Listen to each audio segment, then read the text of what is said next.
नमस्कार दोस्तों, स्वागत है आपका आज के मुख्य समाचार में, जिसमें सबसे पहली और बड़ी खबर में आपको बताएंगे कि सेना दिवस पर पीएम मोदी ने बहादुर जवानों को किया सलाम। देश याद कर रहा है वीरों की कुर्बानी। इसी के साथ दूसरी बड़ी खबर में जिक्र होगा कि सीमा पर यथास्थिति को एक तरफा बदलने की किसी भी प्रयास को सफल नहीं होने देंगे, चीन को सेना प्रमुख की दो टूक। और इसी के साथ तीसरी बड़ी खबर में जिक्र होगा दोस्तों कि भारतीय सेना ने चीन को दिया मुंहतोड़ जवाब, पाकिस्तान को सता रहा है सर्जिकल स्ट्राइक का डर। और चौथी बड़ी खबर में जिक्र होगा कि देश में 24 घंटे के अंदर 2,68,000 नए कोरोना मरीज। और पांचवी बड़ी खबर में आपको बताएंगे कि पीएम मोदी देंगे फिर एक बार योगी सरकार का मंत्र। 18 जनवरी को बनारस के बीजेपी कार्यकर्ताओं से करेंगे संवाद। दोस्तों, हर एक खबर की गहराई में आपको ले जाएंगे, लेकिन उससे पहले अगर आपको भी देश की सेना और पीएम मोदी पर पूरा भरोसा है और अगर आप भी ऐसा मानते हैं कि मोदी है तो हर जीत मुमकिन है, तो दोस्तों वीडियो को लाइक करके अपना समर्थन दर्ज कीजिए। 3000 लाइक के टारगेट को पूरा कराइए। और अगर चैनल पर नए हैं तो लाल बटन को दबा के चैनल को सब्सक्राइब करके घंटी बजाकर कमेंट में लिखिए जय हिंद। दोस्तों, रुक करते हैं सबसे पहली और बड़ी खबर की तरफ। सेना दिवस पर पीएम मोदी ने बहादुर जवानों को किया सलाम। देश याद कर रहा है वीरों की कुर्बानी। जी हां दोस्तों, देश में हर साल 15 जनवरी का दिन बेहद खास होता है।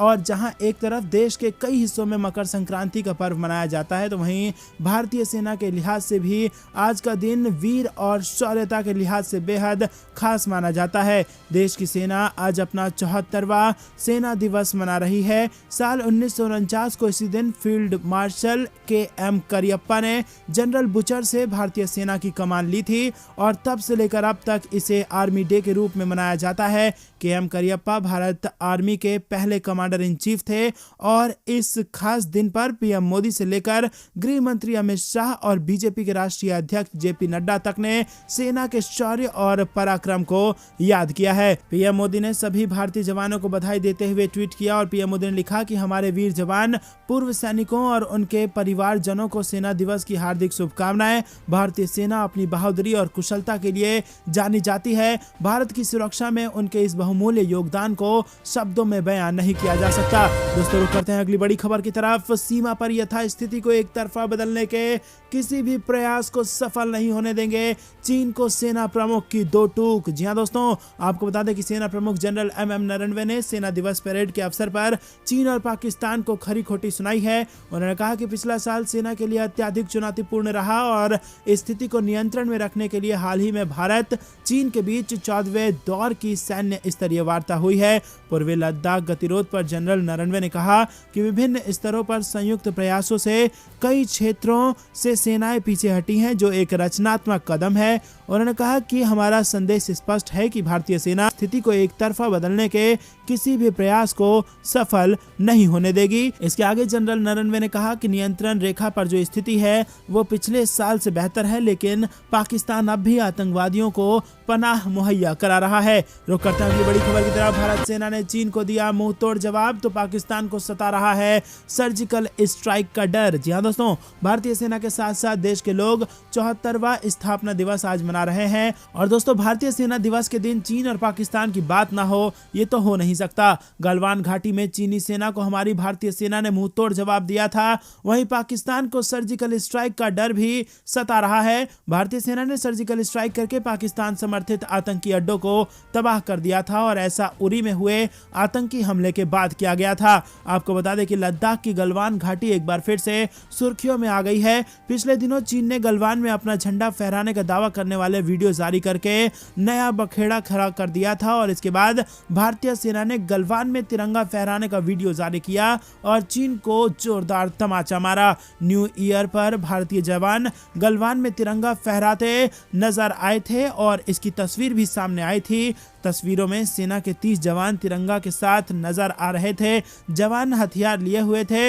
एक तिरंगा भारतीय चौकी पर लहराता नजर आया, जबकि दूसरा तिरंगा जवानों के हाथों में था। इधर पाकिस्तानी मीडिया का दावा है कि भारत अपने आंतरिक मुद्दों से ध्यान भटकाने के लिए पाकिस्तान के खिलाफ कोई कार्रवाई करने का काम कर सकता है। हालांकि भारत की सेना ने पाकिस्तान में चल रही इन खबरों का खंडन करते हुए इसे केवल एक प्रोपेगेंडा करार दिया है। तो करते हैं अगली बड़ी खबर की तरफ। देश में 24 घंटे घंटे के अंदर 2,68,000 नए मामले। जी हाँ दोस्तों, भारत में पिछले 24 घंटे में कोरोना के 2,68,833 नए केस मिले हैं, जो कल की तुलना में 4,631 ज्यादा हैं। नए मरीजों के मिलने के बाद देश में कोरोना के एक्टिव मरीजों की संख्या बढ़कर 14,17,820 हो गई है। पिछले 24 घंटे में सक्रिय मामलों में 1,45,747 की वृद्धि हुई है। वहीं पिछले 24 घंटे में 1,22,684 मरीज ठीक भी हो गए हैं। कोरोना की पॉजिटिविटी रेट 16.66% तक पहुंच गई है। ओमिक्रॉन के 6,000 से ज्यादा मरीज मिले हैं और देश के विभिन्न राज्यों में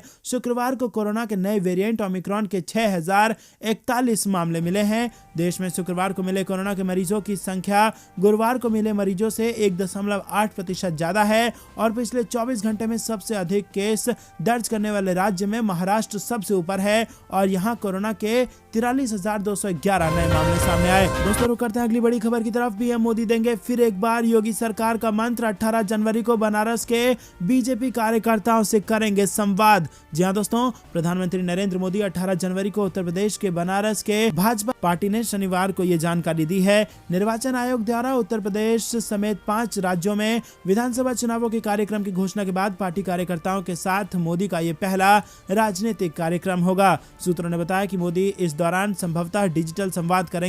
भाजपा की उत्तर प्रदेश इकाई ने कार्यक्रम की जानकारी अपने ट्विटर हैंडल पर दी और लोगों से नमो ऐप के जरिए अपने विचार एवं सुझाव साझा करने को कहा।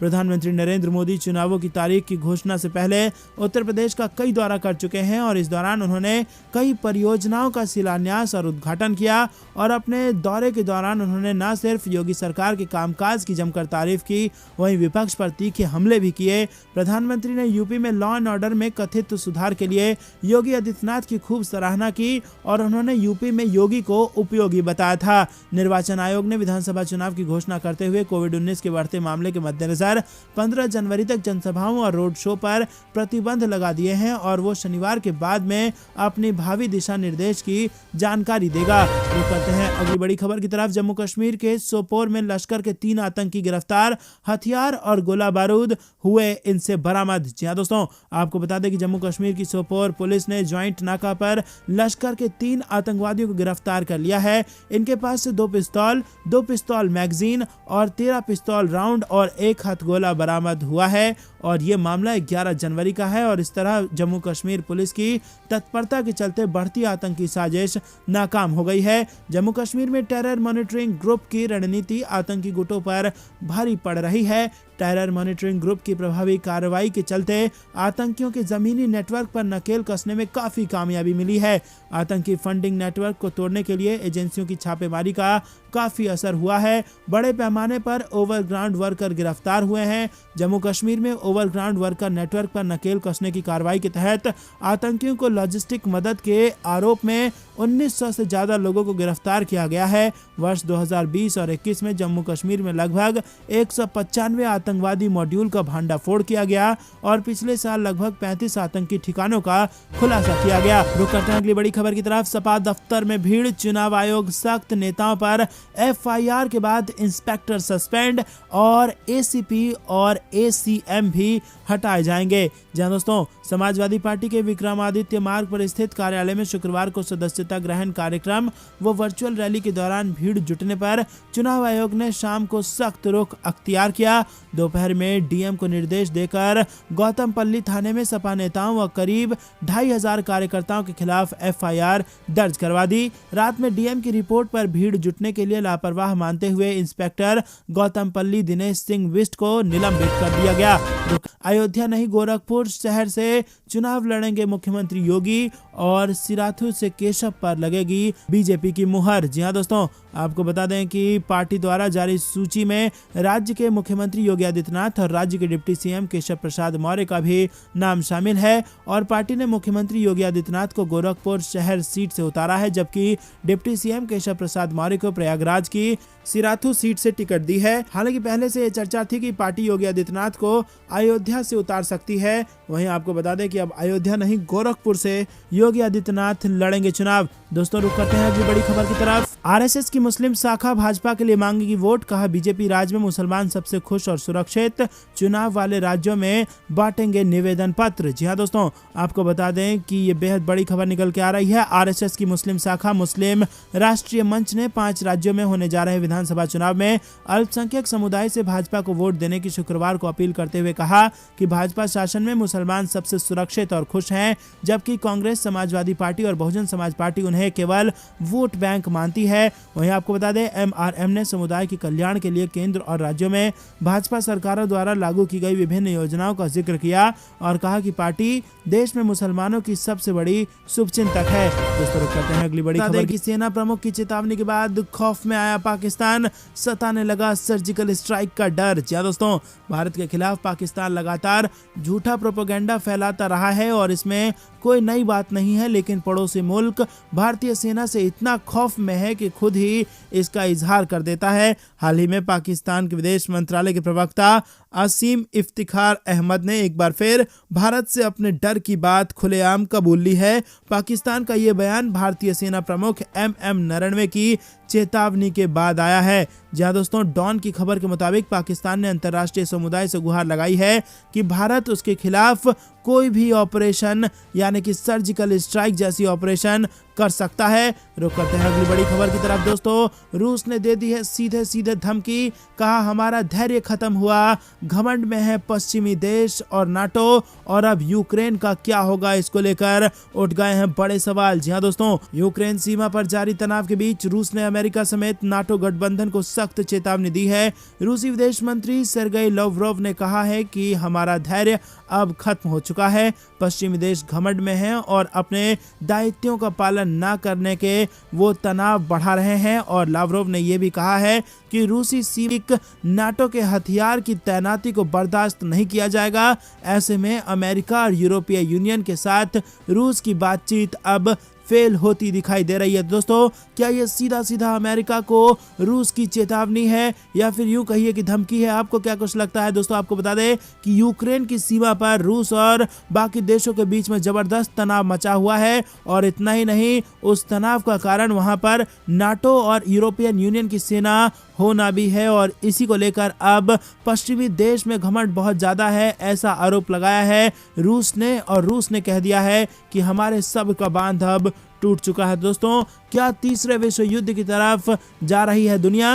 रुक करते हैं अगली बड़ी खबर की तरफ। सेना दिवस पर विशेष, चीन से लड़ाई को लेकर हर पल रहना होगा हमें तैयार। जी हाँ दोस्तों, यूक्रेन में तो रूस और अमेरिका लड़ रहे हैं और अपनी सीमा पर भी यहाँ पर बड़ी खबर निकल के आ रही है। भारतीय सेना को चीन से लड़ाई के लिए हर पल तैयार रहने की आवश्यकता है। दोनों देशों के बीच तनाव कम होता नहीं दिख रहा है, क्योंकि भारत सेना हर स्तर पर मुंहतोड़ जवाब देने में सक्षम है। इस वजह से चीन भी सीधे सीधे टकराने से हिचक रहा है, लेकिन आज नहीं तो कल टकराव होगा ही। और दोस्तों इस वक्त जरूरत है कि भारतीय सेना को अत्याधुनिक हथियारों से लैस कर दिया जाए और इस दिशा में काफी कार्य किए गए हैं, लेकिन अभी भी बहुत कुछ करना बाकी है। सेना दिवस की पूर्व संध्या पर lieutenant general retired Rajendra Singh ने दैनिक जागरण से खास बातचीत में ये बातें कही थी। उन्होंने कहा कि पूरी दुनिया में भारतीय सेना का कहीं मुकाबला नहीं। कई बार सेना ने अपनी अदम्य साहस, वीरता और शौर्य का प्रदर्शन करके अपने आप को साबित किया है। आवश्यकता है केवल विश्व स्तरीय हथियारों से लैस करने की। हथियारों के मामले में आत्मनिर्भर बनाने की बात कही जा रही है, यह अच्छी बात है, लेकिन समय अनुसार विश्व स्तरीय हथियारों से भी लैस करने पर लगातार ध्यान देना होगा। तो दोस्तों आपको बता दें कि चीन आज इसीलिए नहीं टकरा रहा है क्योंकि भारत की सेना मजबूत है, तो सीधे सीधे टक्कर में चीन हिचक रहा है। भारत की सेना ने कई बार अपनी शौर्य को साबित किया है और अब ये बड़ी बात सामने निकल के आई है कि सिर्फ और सिर्फ इतनी जरूरत है कि भारत की सेना को जो विश्व स्तरीय हथियार होते हैं वो उन तक पहुंचाई जाए, ताकि वो चीन का मुकाबला अच्छे से कर सके। रुक करते हैं अगली बड़ी खबर की तरफ। सपा सरकार बनने का मतलब है फिर से दंगाइयों का राज। उत्तर प्रदेश के चुनाव से बड़ी खबर, केशव प्रसाद मौर्य ने साधा अखिलेश यादव पर निशाना। जी हां दोस्तों, उत्तर प्रदेश में चुनाव की तारीखों का ऐलान हो चुका है। ऐसे में सभी राजनीतिक पार्टियां अपने अपने उम्मीदवारों पर मंथन भी शुरू कर चुकी हैं। इसी बीच जहां कांग्रेस ने अपनी पहली लिस्ट में 125 उम्मीदवारों की घोषणा की है, तो वहीं समाजवादी पार्टी ने भी राष्ट्रीय लोक दल के गठबंधन में 29 प्रत्याशियों के नाम की लिस्ट जारी कर दी है। इसी कड़ी में बीजेपी ने समाजवादी पार्टी की तरफ से जारी किए नामों को यूपी के डिप्टी सीएम केशव प्रसाद मौर्य ने समाजवादी पार्टी की तरफ से जारी किए गए यूपी चुनाव के प्रत्याशियों की लिस्ट पर समाचार एजेंसी एएनआई से बात करते हुए कहा कि समाजवादी पार्टी ने जो सूची जारी की है उसे देखकर पूरा उत्तर प्रदेश चौंक गया है। और इसी के साथ दोस्तों आपको बता दें कि आरोप लगाया गया कि अगर समाजवादी पार्टी की सरकार बनती है तो समझ जाओ कि दंगाइयों की सरकार उत्तर प्रदेश में बन सकती है। दोस्तों रुक करते हैं अगली बड़ी खबर की तरफ। सीडीएस बिपिन रावत हेलीकॉप्टर हादसे की वजह आई है सामने, सीएफआईटी दुर्घटना रहा इसका कारण, इंडियन एयरफोर्स ने दी इसकी जानकारी। जी हां दोस्तों, कुन्नूर में सीडीएस जनरल बिपिन रावत विमान हादसे को लेकर वायुसेना ने हादसे के पीछे की वजह साफ कर दी है। रक्षा मंत्रालय को सौंपी गई रिपोर्ट में इंडियन एयरफोर्स ने कहा है कि वजह न तो विमान में कोई तकनीकी दिक्कत रही और न ही कोई लापरवाही। हादसे का कारण खराब मौसम सामने आया और इस हादसे को जांच दल ने सीएफआईटी दुर्घटना बताया है। और आपको बता दें कि पिछले साल 8 दिसंबर को हुए इस विमान हादसे में सीडीएस बिपिन रावत समेत 14 सैन्य अफसरों की मौत हो गई थी। दोस्तों रुक करते हैं अगली बड़ी खबर की तरफ। देश में कोरोना की दैनिक संक्रमण दर 15% के करीब, महाराष्ट्र में डरा रही है संक्रमण की रफ्तार और दिल्ली में 24,338 नए मामले। जी हां दोस्तों, कोरोना महामारी की तीसरी लहर में मामले तेजी से बढ़ रहे हैं। नए साल के पहले दिन दैनिक संक्रमण दर जहां 2% थी, अब वहीं ये 15% के करीब पहुंच गई है। यानी 2 हफ्ते में इसमें 13% से ज्यादा की बढ़ोतरी हुई है। राष्ट्रीय राजधानी दिल्ली में दैनिक संक्रमण दर 30% के करीब पहुंच गई है। साप्ताहिक संक्रमण दर भी 2 अंक में पहुंच गई है और प्रतिदिन सामने आ रहे नए मामलों की संख्या तो पिछले कुछ दिनों से तेज रफ्तार से बढ़ रही है, जिसके परिणाम स्वरूप सक्रिय मामले भी अपने 220 दिन के उच्चतम स्तर पर पहुंच गए हैं। रुक करते हैं अगली बड़ी खबर की तरफ। वर्चुअल रैली के नाम पर जुटाई भीड़, 2500 समाजवादी पार्टी नेताओं पर एफआईआर हो चुकी है दर्ज। जी हां दोस्तों, उत्तर प्रदेश में कोरोना के बढ़ते मामलों के बीच चुनाव आयोग द्वारा रैलियों पर रोक लगाई गई है। ये पाबंदी 15 जनवरी तक जारी रहने वाली है, लेकिन सपा लखनऊ कार्यालय के बाहर लोगों का भारी हुजूम देखने को मिला। सपा ने इसका नाम जरूर वर्चुअल रैली रख दिया था, लेकिन वहां पर सोशल डिस्टेंसिंग की धज्जियां उड़ाई गई और किसी भी कोरोना प्रोटोकॉल का पालन नहीं हुआ।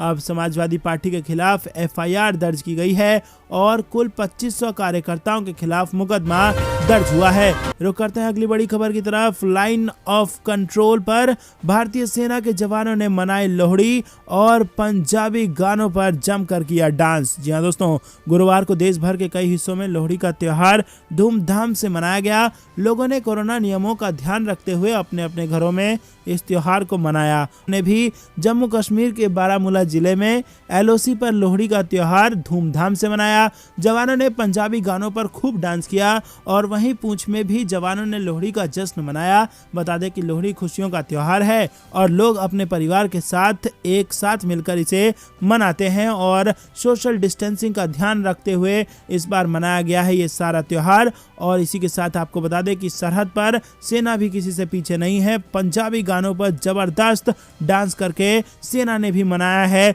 लोहड़ी का त्योहार। दोस्तों रुक करते हैं अगली बड़ी खबर की तरफ, लेकिन उससे पहले फिर से आपसे निवेदन, वीडियो अभी तक लाइक नहीं किया है तो जरूर कीजिए। हुआ है पाकिस्तान, कहा हिंदुस्तान कर सकता है एक और ऑपरेशन। जी हां दोस्तों, पाकिस्तान भारत से डरा हुआ है। पाकिस्तान ने अंतर्राष्ट्रीय समुदाय से ये बात कही है कि भारत एक और ऑपरेशन यानी कि सर्जिकल स्ट्राइक हम पर कर सकता है।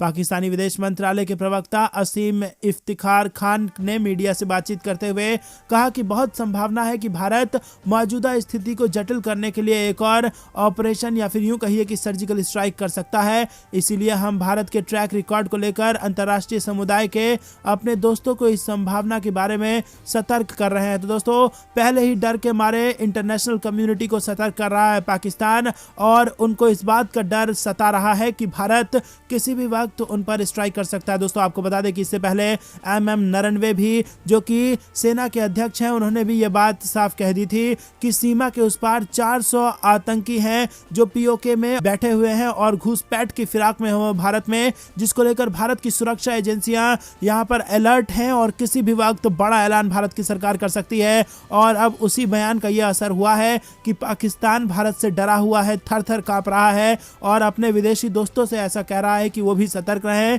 क्योंकि भारत किसी भी वक्त कर सकता है बड़ा स्ट्राइक। तो दोस्तों, क्या आप भी ऐसा मानते हैं कि मोदी है तो ये डर भी मुमकिन है? तो आप दोस्तों वीडियो को लाइक करके समर्थन जरूर दर्ज कराइएगा। रुक करते हैं अगली बड़ी खबर की तरफ। पाकिस्तान में इमरान खान को सत्ता से बेदखल करने की तैयारी में है विपक्ष, लाया जा सकता है अविश्वास प्रस्ताव। जी हां दोस्तों, पाकिस्तान की विपक्ष पार्टी सत्ता में मौजूद इमरान खान की सरकार के खिलाफ अविश्वास प्रस्ताव लाने पर गंभीरता से विचार कर रही है। पाकिस्तान में विपक्ष लंबे समय से प्रधानमंत्री इमरान खान की सरकार लामबंद है और एक बार फिर पाकिस्तान में अपोजिशन इमरान खान की सरकार को गिराने के लिए अपने प्रयासों में तेजी ला रहा है। वहीं आपको बता दें दोस्तों, न्यूज इंटरनेशनल के मुताबिक 25 जनवरी को सरकार विरोधी विपक्षी दलों के बड़े गठबंधन पाकिस्तान डेमोक्रेटिक मूवमेंट की अहम मीटिंग होने वाली है और इसके अध्यक्ष मौलाना फजलुर रहमान ने बुधवार को घोषणा की है कि गठबंधन के वरिष्ठ नेता प्रधानमंत्री इमरान खान के खिलाफ अविश्वास प्रस्ताव लाने का विकल्प पर फैसला लेंगे।